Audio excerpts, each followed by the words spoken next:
पिछले वीडियो में हमने समास की परिभाषा सरल शब्दों में समझाई थी। आज हम समास के प्रकार के बारे में बात करेंगे। समास 6 प्रकार के होते हैं: द्वंद्व समास, बहुव्रीहि समास, अव्ययी भाव समास, तत्पुरुष समास, कर्मधारय समास और द्विगु समास। सबसे पहले हम लेते हैं द्वंद्व समास। द्वंद्व समास में जो द्वंद्व शब्द है इसका हम छोटा रूप कैसे बनाते हैं इसको देखते हैं। दा के नीचे हलंत है, व अनुस्वार, दा के नीचे हलंत और व, यानी हलंत वाले तो आधा अक्षर होते हैं, ये आपको पता ही है। तो द के नीचे हम व को लिखेंगे ऐसे, और व का जो ऊपर जो अनुस्वार है इसको लगा देंगे। फिर द के नीचे से हलंत हटा के इसको व लगा देंगे, तो ये बन गया द्वंद्व। ये छोटा रूप हो गया और ये बड़ा रूप। अब द्वंद्व समास को हम उदाहरणों की मदद से समझते हैं। तो पहला उदाहरण है सुबह शाम। ये समासिक शब्द है, इसका जब विग्रह करेंगे तो ये बन जाएगा सुबह और शाम। दूसरा समासिक शब्द हो गया सुख दुख, इसका विग्रह करेंगे तो ये बन जाएगा सुख अथवा दुख। तीसरा समासिक शब्द है तीन चार, इसका विग्रह करेंगे तो ये बन जाएगा तीन या चार।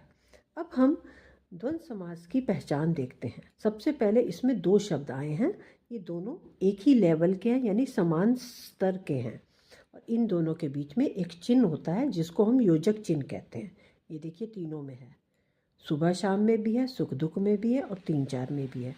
जब इस समासिक शब्द का हम विग्रह करेंगे तो ये योजक चिन्ह हटने पर या तो और लगेगा, यहाँ पर योजक चिन्ह हटने पर अथवा लगेगा, और यहाँ पर योजक चिन्ह हटने पर या लगेगा। तो योजक चिन्ह की जगह और अथवा या आएगा। ये हमें देखना पड़ेगा कि कहाँ पर किस शब्द का इस्तेमाल करना है। अब यहाँ पर समझते हैं, और शब्द तो बिल्कुल क्लियर है कि एंड, यानी इंग्लिश में जिसे हम एंड कहते हैं, हिंदी में हम और कहते हैं। लेकिन अथवा और या जो है ये दोनों एक ही मीनिंग के हैं, यानी एक ही अर्थ के हैं, और इनको कहाँ कहाँ इस्तेमाल करना है ये देखना है। अथवा जो है शुद्ध हिंदी रूप में इस्तेमाल किया जाता है, यानी एकदम जैसे शुद्ध भाषा लिखी जाती है तो उसमें अथवा का इस्तेमाल होता है।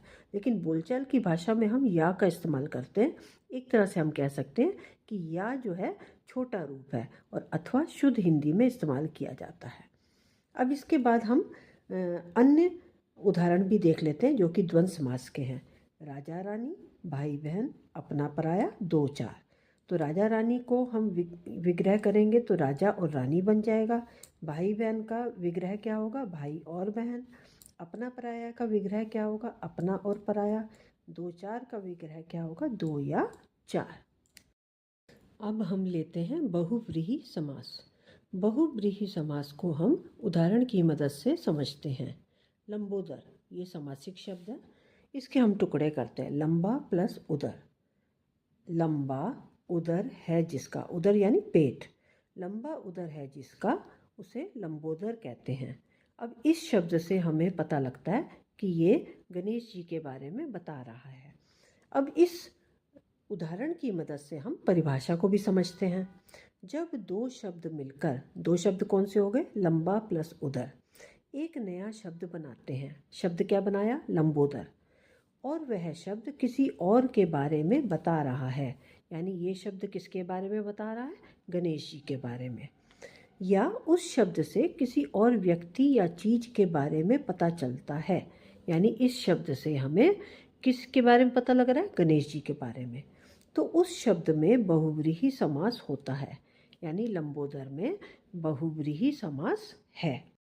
बहुव्रीहि समास के अन्य उदाहरण हैं पीताम्बर, दशानन, त्रिनेत्र। अब इसको भी हम समझ लेते हैं। पीताम्बर के हमने टुकड़े किए यानी समास विग्रह किया। पीत प्लस अंबर, पीत का मतलब पीले, अंबर का मतलब वस्त्र, हैं जिसके, पीले वस्त्र हैं जिसके, उसको पीताम्बर कहते हैं।